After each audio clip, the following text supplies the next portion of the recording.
What are the weak links for Mullen Automotive? What obstacles stand in its way? Obstacles that have the potential to destroy the entire company. Sometimes you never make it across the finish line. Sometimes you come up 1 yard short, and there are some very weak links. There are some very real obstacles facing Mullen Automotive. Welcome back, Mullen fans and haters. Today I'm breaking down the biggest challenge, the biggest weak link for Mullen Automotive. The potential for this company is ridiculous.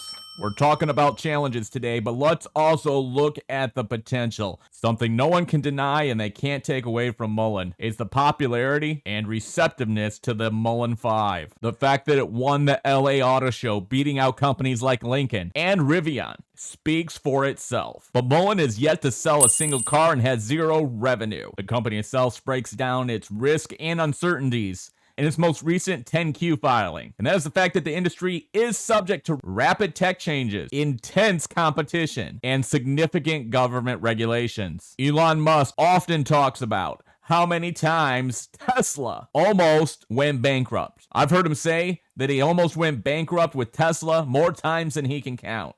And I think that is the most significant challenge facing Mullen Automotive. It is the weakest link in what could be a magnificent story, and that is funding. How much cash does Mullen have? At the end of March, the company reports that they had over $65 million in cash and cash equivalents. One thing I've learned about numbers is that all numbers are relative, and so the bigger question is, what does that $65 million mean? What is the runway for Mullen Automotive? How long will that $65 million last? What is Mullen's burn rate? In 2021, Mullen lost just over $14 million. In 2022, they lost just under $70 million. So the current cash on hand of $65 million is going to last Mullen less than 1 year if nothing else changes. And I don't think anyone believes that you're going to build the electric car company of the future on $70 million.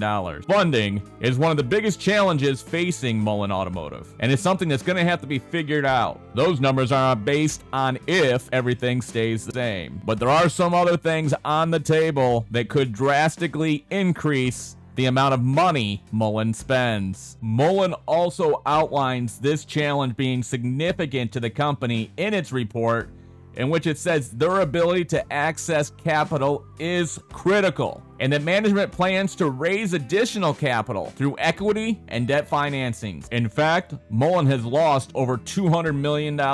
One item that could drastically increase the cost of the burn rate for Mullen is judgments and lawsuits. First off is a $4.5 million liability to IBM. Mullen has actually already lost this lawsuit, and the Supreme Court of New York has ruled in favor of IBM. However, they still are going to trial to try to determine the exact amount of IBM's losses. Apparently, Mullen has proposed a settlement. Mullen is also facing a lawsuit regarding the merger with NetElement. Mullen is also facing a class action lawsuit. This lawsuit alleges that the company has made false and misleading statements about the company's business. And that makes many of us shareholders wonder, have we been lied to? And I answer that question in this video right here.